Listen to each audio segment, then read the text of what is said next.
जानी ला जाई बड़ाई करीबा।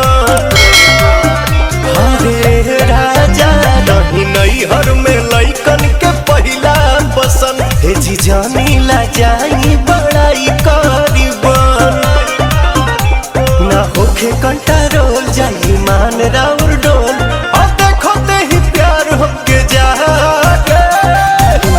किसरिया करिया ले ले अइहा बलमुआ नजरिया न लागे।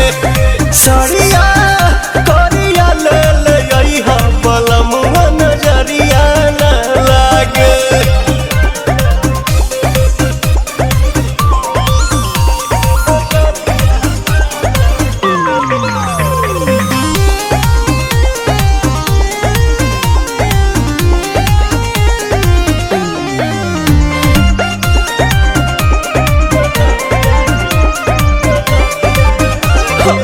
जाई बजारिया ए हो सवरिया, पूरा कदी फरमाइश ख्वाइश हमरा दिल के।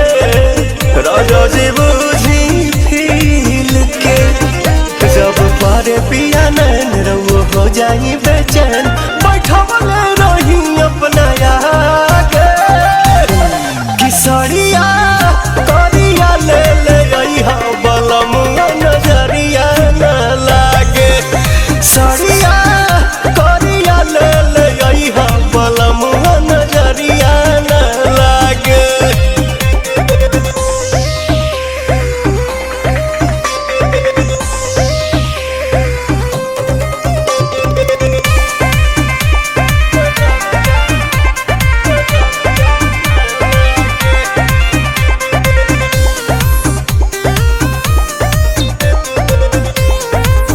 प्रिंस प्रियदर्शी बाई है योराजी, लेके प्रियांशु के जालिब के पिंक ठेला लिया ले आई।